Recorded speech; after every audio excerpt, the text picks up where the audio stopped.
Bienvenido de nuevo. Nos acompaña Alastair Crook, ex diplomático británico y de la Unión Europea, en el programa. Siempre es un placer estar aquí contigo.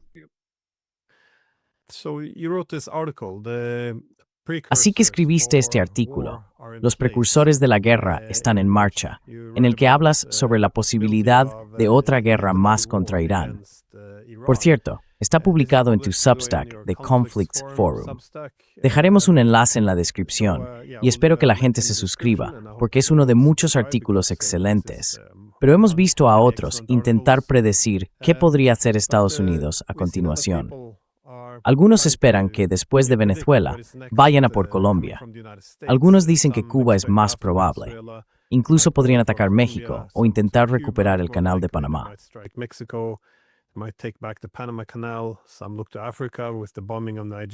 Algunos miran hacia África, con el bombardeo de Nigeria. Otros se preocupan por Groenlandia, más cerca de casa aquí en Europa, supongo.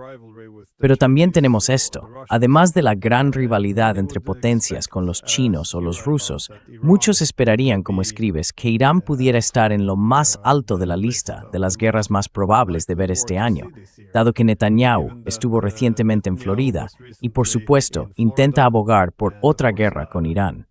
Pero, ¿cómo interpretas tú esta situación? ¿Cuáles son, por así decirlo, las señales de advertencia de otra guerra con Irán?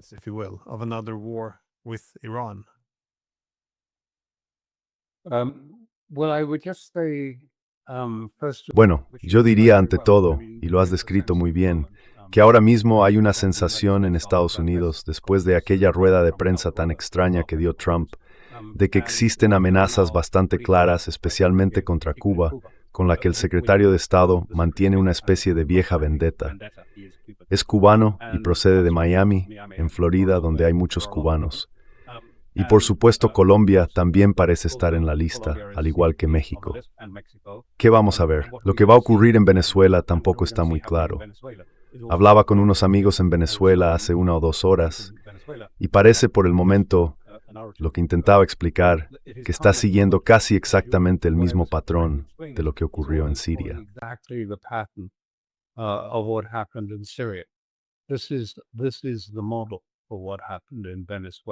Este es el modelo de lo que ocurrió en Venezuela. Como recordarás, lo que pasó con Assad fue ante todo que los estados del Golfo, Qatar y los Emiratos Árabes Unidos, le instaron a cortar sus vínculos con Hezbollah y con Irán y a acercarse a Occidente.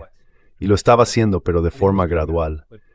Al mismo tiempo, Qatar estaba colaborando con Rusia y con Turquía. Y por supuesto luego vino la destitución de Assad, que ocurrió muy rápidamente. Fue sacado de la presidencia de manera discreta y nadie sabía qué había pasado. Simplemente desapareció. Ahora está en Moscú. Pero lo principal que intentaba decir es que todo esto forma parte de ese nuevo modelo que Trump anunció en mayo en Riad. Es en realidad un nuevo modelo empresarial de hacer política. En Siria fue como deshacerse del director general de una gran empresa y luego realizar una compra por parte de la dirección.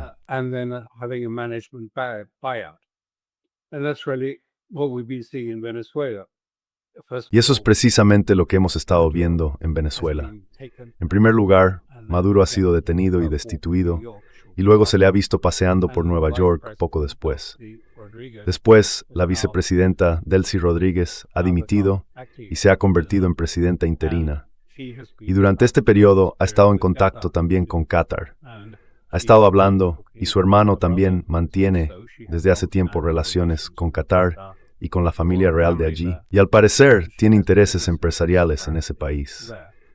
Parece muy probable que este sea el acuerdo que Qatar está organizando. La carta que acaba de mostrar y escribir sobre cómo quiere mantener buenas relaciones con Estados Unidos y con todos los demás, tiene las huellas de la carta de Jolani. Es exactamente la misma.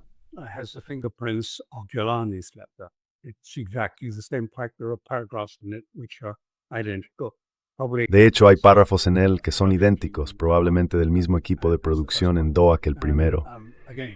Y de nuevo, parece que fueron comprados, o si se prefiere, lo fue la dirección, es decir, el aparato de defensa y seguridad. Con la excepción de los cubanos, los guardaespaldas, todos fueron asesinados. Los 32 cubanos fueron asesinados por los estadounidenses cuando vinieron a capturar a Maduro. Y es el mismo estancamiento y la misma predicción, creo. Del mismo modo que Siria se ha convertido, si se quiere, en un estado fallido. No funcionó.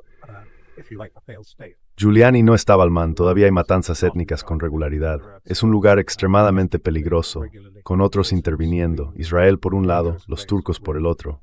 Es un estado fallido.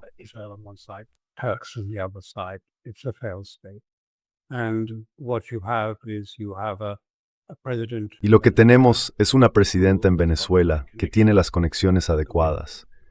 Por un lado, está muy bien relacionada con el mundo empresarial, los terratenientes, los líderes empresariales de Caracas y la industria petrolera. También es la ministra de Petróleo. Los estadounidenses están organizando una delegación de Wall Street para ir a estudiar cómo hacerse con el control de la industria petrolera venezolana en breve. Pero no parece haber un plan alternativo. Parece ser este nuevo estilo, una especie de enfoque empresarial. ¿Cómo repartimos los beneficios? ¿Cómo pagamos a la dirección? ¿Mantenemos a la actual? ¿Colocamos a nuestros propios gestores? ¿Cambiamos al director general y la empresa volverá a funcionar bien? Y esto, al parecer, es exactamente lo que están proponiendo.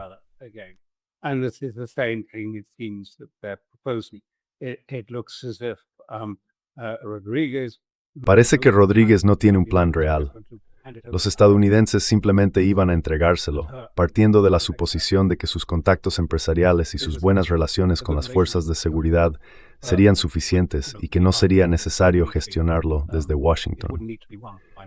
Pero al igual que hemos visto en Siria, resulta que hay grupos rivales y otras ideas. Uno de ellos es Diosdado Cabello, que fue jefe de seguridad y de inteligencia.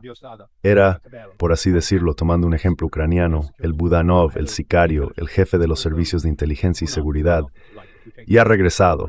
Estuvo con Maduro, luego se fue a Cuba. Es muy cercano a los cubanos. Es radical, es un revolucionario.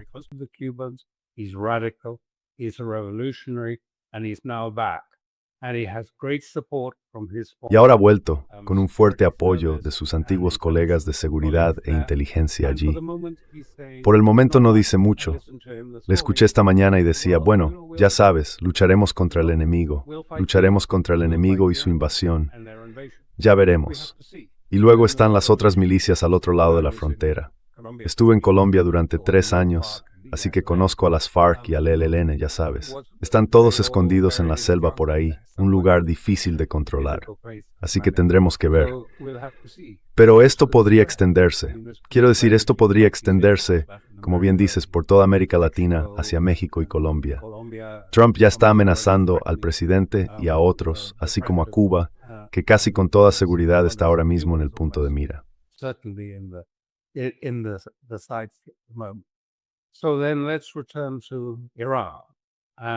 Entonces, volvamos a Irán y a lo que ha estado ocurriendo en Israel. Solo para situar un poco el contexto antes de entrar en el artículo que mencionaste. En primer lugar, durante este periodo, la situación de Netanyahu se ha deteriorado de forma bastante drástica. Es como un Houdini. Todo el mundo predice su caída, que está acabado, pero de algún modo siempre consigue escapar y salir del apuro. Sin embargo, se le está cerrando el cerco. No solo están los casos de corrupción, que llevan bastante tiempo y cuyos juicios siguen en curso, sino también la opinión jurídica general, entre los abogados israelíes, no solo la mía, de que si esos casos llegan a su conclusión, será condenado.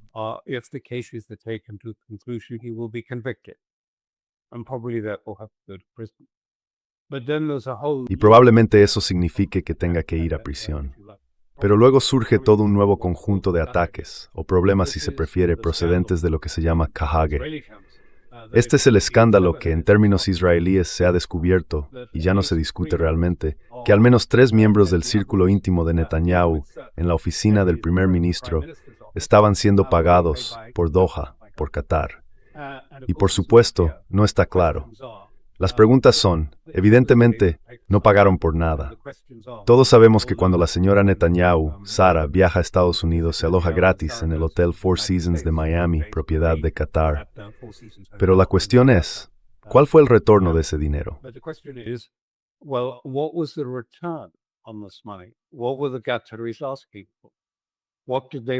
¿Qué pedían los cataríes? ¿Qué querían a cambio de ese gasto?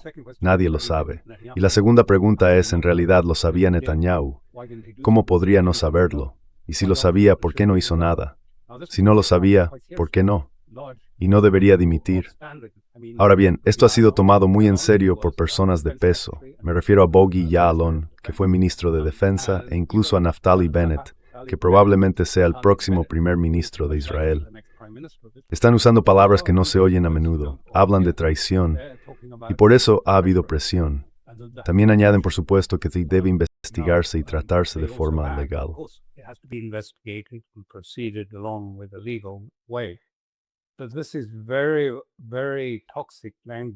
Pero este es un lenguaje muy tóxico en Israel, altamente tóxico, y está dividiendo a la gente. Las figuras serias, el líder de la oposición y personas como Ya'alon y otros lo califican de traición. Así que está en serios problemas y necesita una salida. Este es uno de los problemas que esperaba encontrar en Mar-a-Lago, porque ha hecho sondeos dentro del partido Likud, y el partido está que hierve ante la sugerencia de que el programa estadounidense para Gaza supone una derrota para Israel. Dicen que si van a empezar a reconstruir Gaza, que es lo que Trump, Witkoff y Kushner quieren hacer, primero hay que reconstruirla, traer algún tipo de gobierno tecnocrático y solo al final desarmar a Hamas.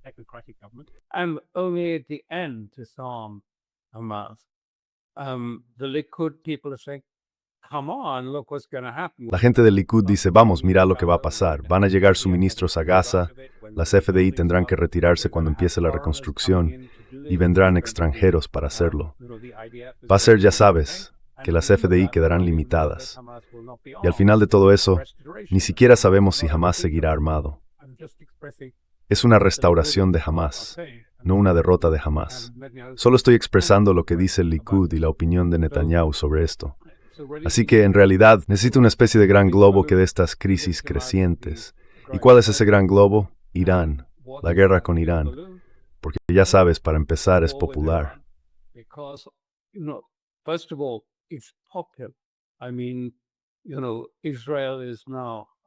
Quiero decir, ya sabes, Israel está ahora, según la prensa hebrea, entusiasmado con lo que ocurrió en Mar-a-Lago. Porque en Mar-a-Lago lograron atraer a los estadounidenses. Obtuvo luz verde para un ataque contra Irán, sin duda alguna. Se puede leer en toda la prensa autorizada, sin matices. Trump le dio luz verde para otro ataque contra el sistema de misiles, los misiles balísticos o los componentes nucleares. Así que eso sigue adelante. Ayer, domingo, fue a que se recruzaron force. Y se podrá decir que los informes indicios y de Estado en Irán.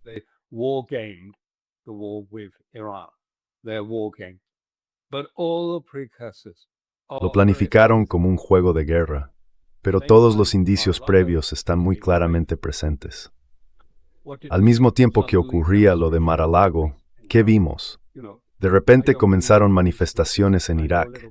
Sabes, no creo en las coincidencias y sé un poco sobre por qué están ocurriendo.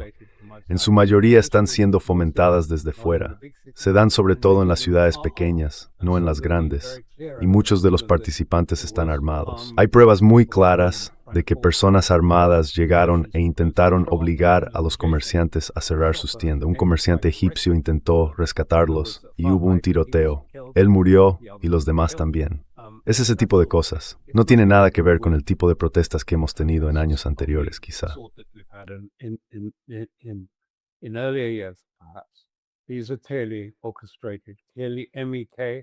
Todo esto está completamente orquestado, completamente por el MEC. Y esta vez se trata de Pahlavi y de devolver al poder a la familia del Shah, al parecer.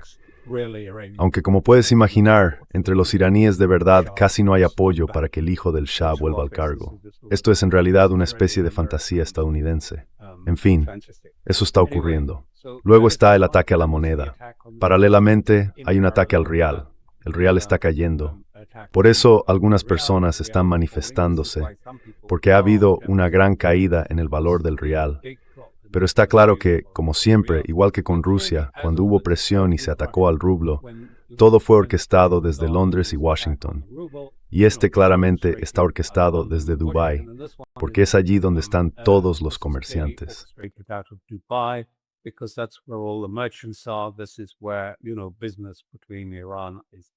Aquí es donde se hacen los negocios con Irán.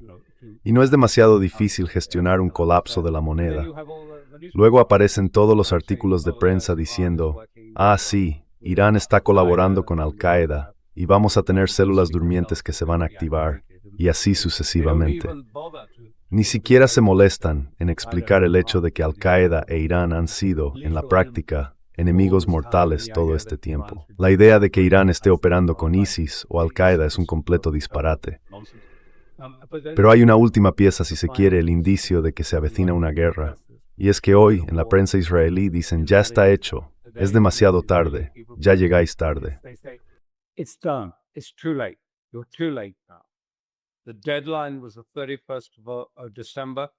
La fecha límite era el 31 de diciembre, y ahora ya es demasiado tarde. Se suponía que debías haber desarmado a Hezbollah para entonces, y eso no ha ocurrido. Ahora dicen que van a entrar, atacar a Hezbollah y desarmarlo por la fuerza, y los estadounidenses les han dado luz verde para hacerlo.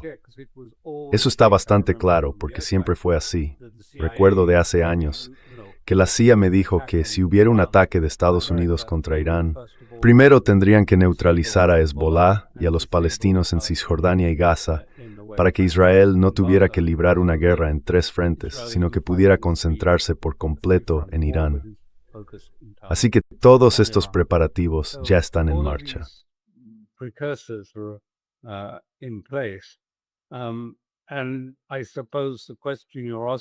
Y supongo que la pregunta que planteas, que formaba parte del artículo, es por qué Netanyahu necesita encontrar una salida.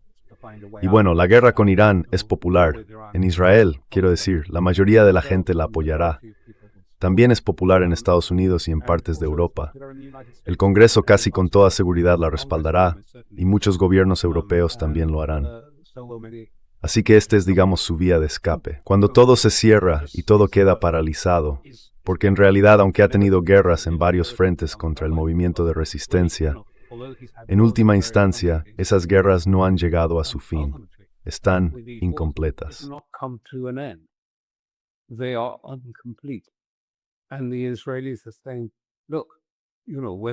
Y los israelíes dicen, mira, ya sabes, tanto si se trata de Siria, Líbano o Gaza, en realidad no has terminado el trabajo. Es decir, puede que hayas debilitado a los enemigos de Israel, por supuesto, pero no lo has completado. Entonces, ¿qué haces? O te retiras y retrocedes, o avanzas hacia arriba. Creo que con el señor Trump es más complicado, como siempre. En el caso de Estados Unidos, en realidad hay 2 elementos. Uno es que Trump está ahora bajo mucha presión en lo que respecta al sistema financiero y económico, y por eso ha estado buscando cualquier salida posible. Una de las razones respecto a Venezuela, por supuesto, es que quieren que todas las reservas de Venezuela estén valoradas en dólares. No quieren más devaluación del dólar.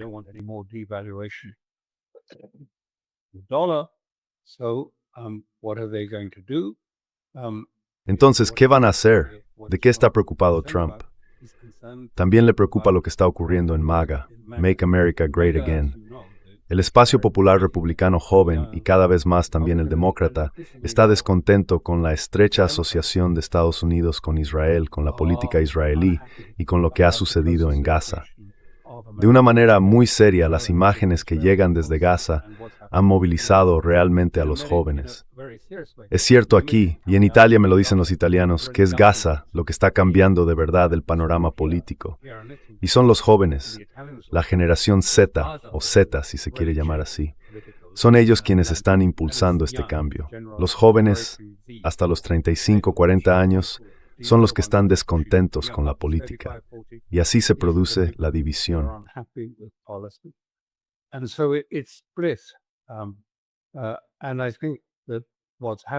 Creo que lo que está ocurriendo es que la vieja guardia del Partido Republicano, el establishment, si se quiere, los republicanos tradicionales, que constituyen un elemento bastante importante en la cúpula del partido, quiere que el grupo MAGA sea derrotado. Quieren debilitarlos para poder retomar el control total del partido. Les asusta este tipo de populismo orgánico que está surgiendo en Estados Unidos, tanto en la derecha como en la izquierda. Quieren intentar contenerlo, devolverlo al control de antes con el control de los medios y de los recursos. Así que han introducido esta idea divisoria en el debate para intentar debilitar y destruir a MAGA diciendo, o apoyas a Israel sin reservas o eres antisemita, y el antisemitismo no lo aceptaremos.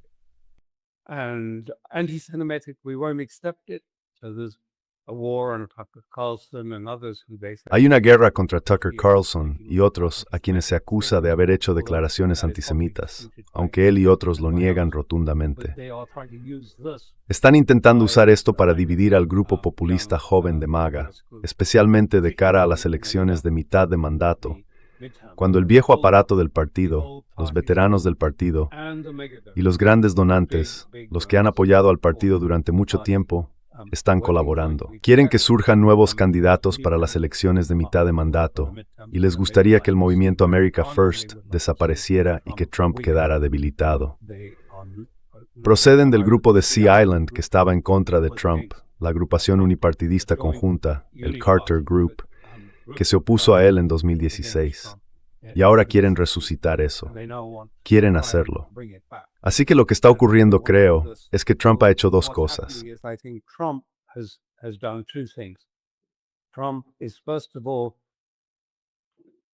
Trump, ante todo, se está sumando a este debate muy claramente en la reunión de Mar-a-Lago con los israelíes y con Netanyahu. Quiero decir, está mostrando, no diría apoyo, esa no es la palabra adecuada. Mostró un amor sin filtros por Israel. Era bastante evidente, no inconsciente. Pero al mismo tiempo dejó claro que existía un desacuerdo con Israel sobre Gaza, sobre el momento de la operación en Gaza y sobre la anexión y los colonos en Cisjordania.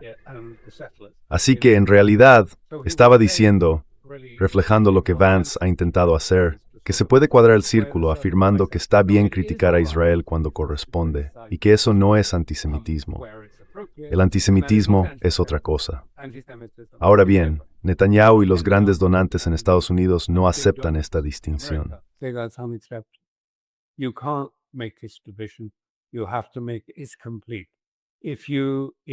Tienes que hacerlo completo.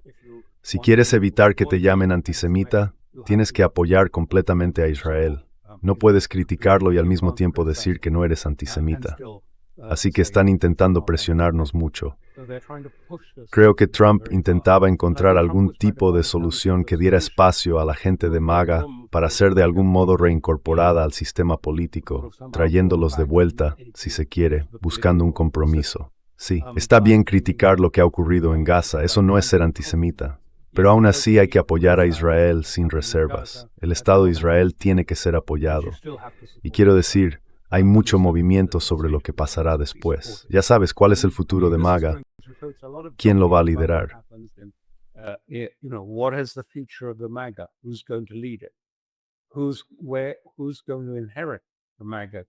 ¿Quién va a heredar el grupo MAGA si es que alguien lo hace? ¿Y puede ser controlado por la vieja guardia, los republicanos del club de campo? ¿Pueden conseguir controlarlo? Se están planteando las preguntas y realmente no hay respuestas. Personalmente, esta es solo mi opinión. Creo que es muy poco probable que la vieja guardia pueda hacerlo. Quiero decir, esta gente ha visto ya las maquinaciones de la política, cómo hay candidatos falsos o dos candidatos falsos, y los líderes del partido lo estructuran de manera que parece que tienes una elección, pero en realidad no la tienes. Y una vez que entienden eso, una vez que lo saben, no se puede volver a meter en la botella.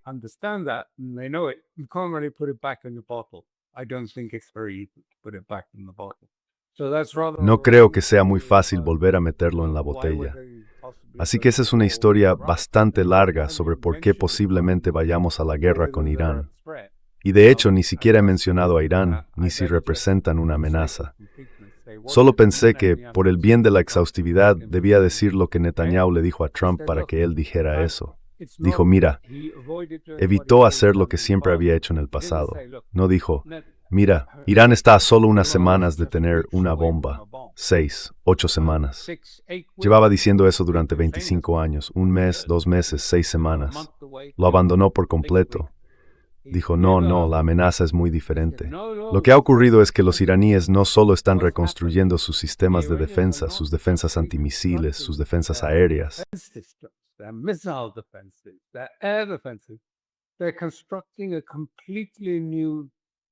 Están construyendo una doctrina de defensa completamente nueva, un sistema nuevo que va a colocar un paraguas total sobre sus zonas nucleares estratégicas. Van a cubrir todo esto con nuevos sistemas de defensa antimisiles. Así que, si tienen éxito en eso, no podríamos atacar, ni siquiera si tuviéramos información de inteligencia de que se están acercando a fabricar una bomba. No podríamos destruirla por culpa de su sistema de defensa. Eso significa que solo tenemos una pequeña ventana ahora para destruir su sistema de misiles, de modo que al menos podamos mantener la opción de atacar sus instalaciones nucleares.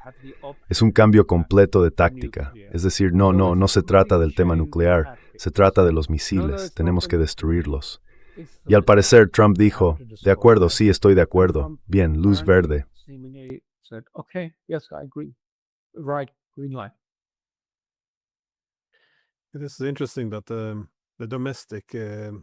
Es interesante que las disputas internas en Estados Unidos en torno a América Primero, las críticas hacia ella y las divisiones dentro de ese movimiento estén claramente muy ligadas a Israel. Así que resulta curioso que esto pueda ser lo que esté impulsando otra guerra con Irán. Pero quería preguntar, ¿cómo sería realmente una guerra así? Porque esto ha resultado algo confuso para mucha gente. ¿Cuáles serían exactamente los objetivos? Una guerra prolongada no sería algo bueno. Se necesitarían demasiados misiles interceptores y golpearía demasiado a Israel, como vimos la última vez. ¿El propósito sería un ataque de decapitación? ¿Sería destruir Irán? ¿Un cambio de régimen? Porque, como has dicho, si se trata de un cambio de régimen, no es que tengan nada sólido con lo que reemplazarlo.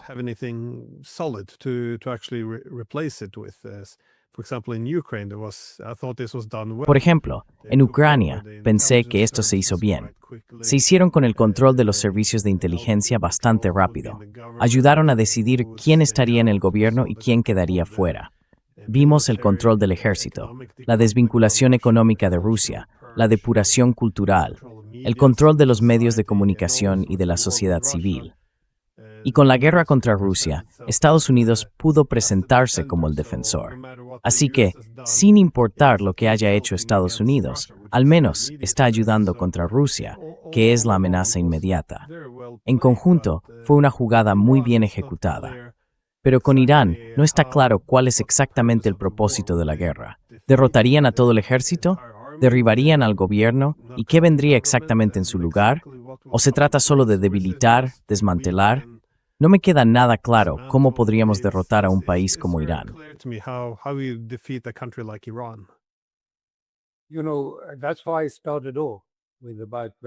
Sabes, por eso empecé hablando de Venezuela y Siria, porque ese sigue siendo el modelo. No solo el modelo de Venezuela, sino también el de Siria. Y en realidad es el modelo para Irán también.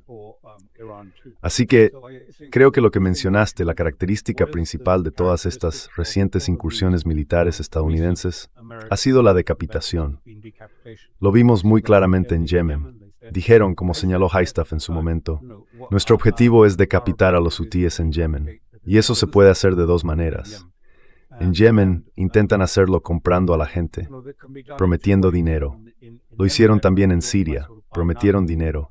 Lo hicieron igualmente en Irak, compraron a la Guardia Republicana en Irak, o al menos a la mayor parte de ella.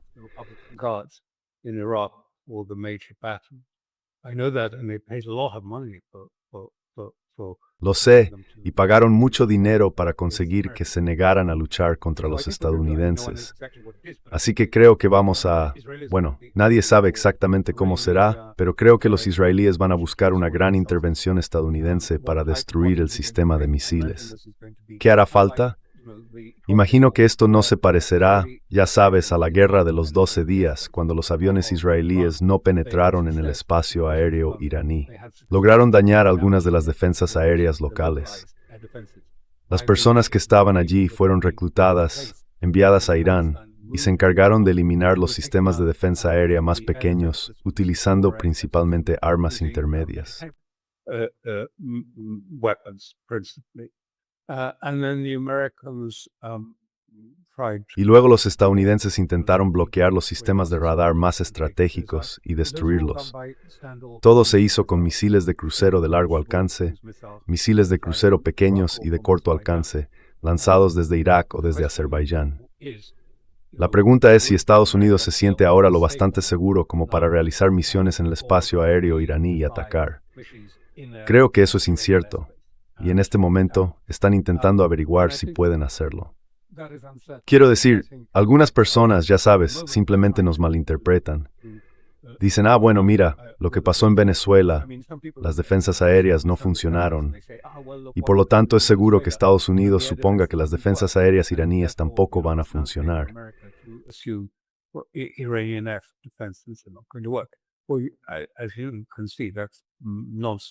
Como puedes ver, eso es un disparate.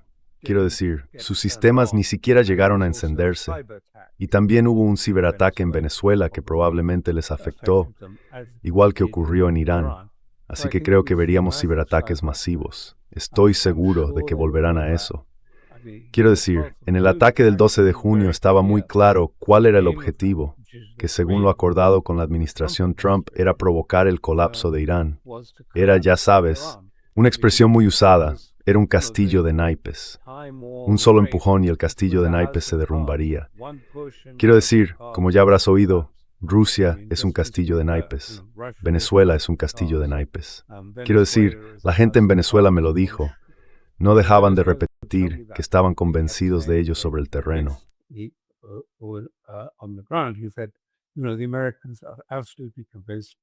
Dijo, ya sabes, los estadounidenses están absolutamente convencidos de que Cuba y Venezuela son solo castillos de naipes y que con un pequeño empujón todo se derrumbaría. Y lo mismo ocurre con Irán. Creo que hay sectores en Israel que discrepan de forma bastante enérgica. El INSS, que es una ONG de defensa estratégica, ha escrito y dicho que ambos periodistas encontraron que no había ningún indicio de un levantamiento contra el gobierno, ningún indicio en absoluto. Son los israelíes quienes lo dicen, no yo, y afirmaron que no había señales de eso, y que el ataque fue erróneo. El objetivo del ataque, que se centraba en un cambio de régimen y el colapso del Estado, no se cumplió. Cuando se decapitó al alto mando, produjeron muy rápidamente nuevos comandantes, y funcionó.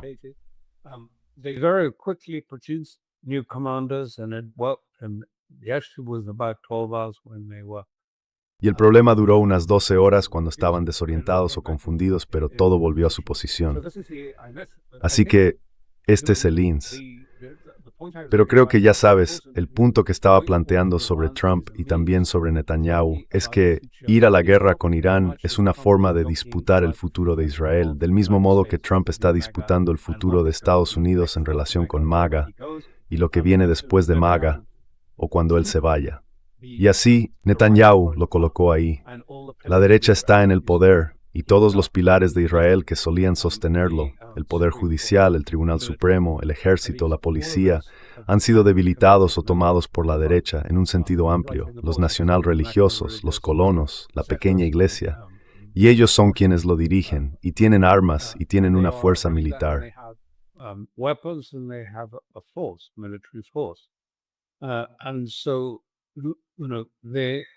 Y así, ya sabes, las elecciones se acercan este año, y Netanyahu tiene que ganarlas, y el Likud tiene que ganarlas, porque no están dispuestos a devolver el poder al ala liberal askenazí de Israel en este momento. Han controlado todo.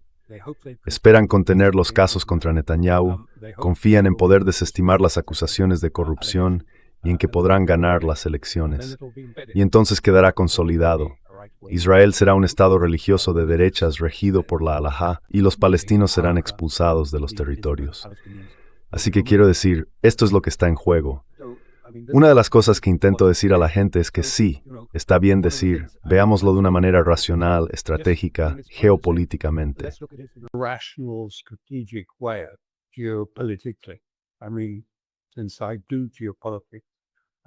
Quiero decir, como me dedico a la geopolítica, oigo mucho de eso. Ya sabes, no se trata solo de lo que ganarían con una guerra. Mira, Israel puede que no gane nada, puede que sea destruido en la guerra.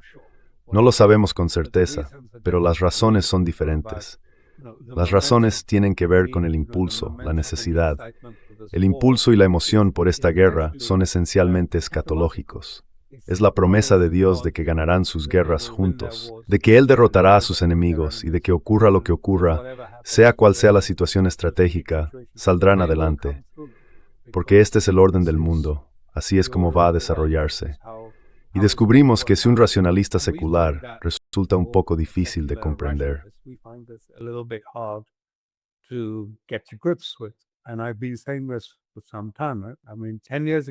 Y llevo diciendo esto desde hace tiempo. Quiero decir, hace 10 años empecé a pensar que las próximas guerras serían por símbolos religiosos, Al-Aqsa, frente al monte del templo. Y, ya sabes, podrías decir, pero Israel podría ser derrotado, podrían ser destruidos. Y yo digo, bueno, no lo entiendes. Gente como Smotrich es muy inteligente. Estés o no de acuerdo con él, no es tonto. Recuerdo haberlo visto hace algunos años, y dijo muy alegremente, mira, estos son nuestros planes, esto es lo que pensamos hacer, pero necesitamos una gran guerra para culminar realmente el plan. Una gran guerra, una gran crisis para terminarlo. Sí, en realidad esperan con ansias el Armagedón. Quiero decir, eso forma parte de ello.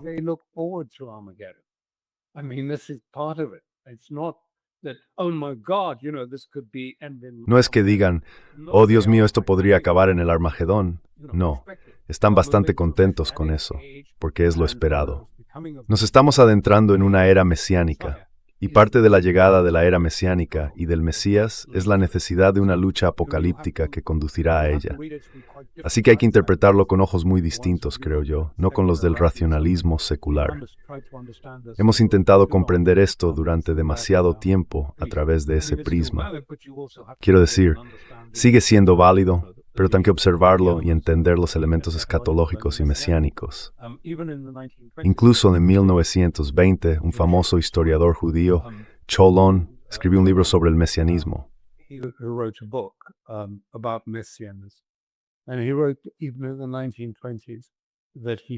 Y escribió, incluso en la década de 1920, que preveía que habría un estallido de fervor mesiánico en el Likud a su debido tiempo. Lo escribió en los años 20 y lo vio venir. Así que tenemos que intentar entenderlo de esa manera. Es muy difícil predecir exactamente qué ocurrirá, muy difícil prever cuáles serán las consecuencias. Pero creo que van a ser dramáticas para Estados Unidos, porque no creo en esa dicotomía que se ha arraigado en el país. ¿Cómo se puede ser América primero y al mismo tiempo servir de manera prioritaria a los intereses israelíes? No creo que eso sea sostenible.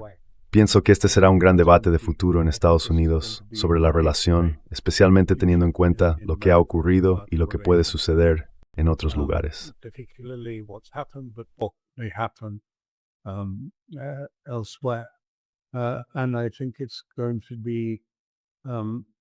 Y creo que también va a definir el futuro de Israel. No sé cómo va a desarrollarse eso, ni cuáles serán las consecuencias. Tendremos que esperar y ver. Mucho depende de esta guerra si llega a producirse. Parece, como he intentado describir, que se pueden ver todas las piezas encajando. Simulaciones de guerra en el gabinete israelí, Estados Unidos diciendo que sí, los estadounidenses entusiasmados con ello. Ya sabes, todo el equipo está encendido. Trump dice, oh, ya sabes, Irán se les dio una oportunidad, pero este no es un presidente con el que se pueda jugar. Cuando dijo algo, lo decía en serio. Tuvisteis vuestra oportunidad y la desperdiciás. Vosotros, lo iraní y Maduro, la desperdiciasteis.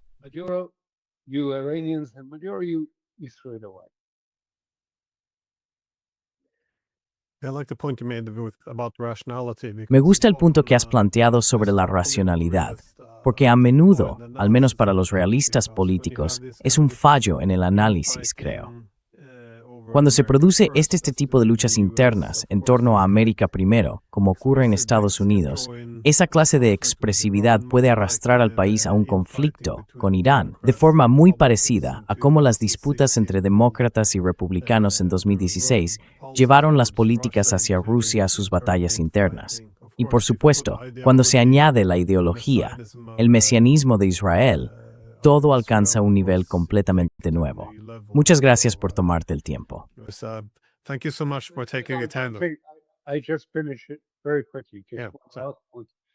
Lo terminé muy rápido.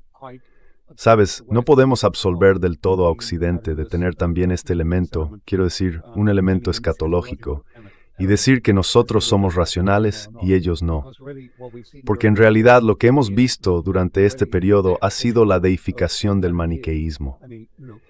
Es decir, hemos visto a los líderes de Occidente hablar de cómo estamos librando una batalla de la luz contra la oscuridad, del bien contra el mal. Se oye constantemente en Europa cuando se habla del señor Putin y de Rusia. Esto surgió, ¿recuerdas el discurso de Biden en el Liberty Hall con la luz roja intensa y el escenario dramático? Y él lo presentó todo como una lucha del bien contra el mal, la ciudad resplandeciente en la colina. Luego von der Leyen y los líderes europeos lo retomaron y parecen haber interiorizado la idea de que se trata de una guerra maniquea, en lugar de una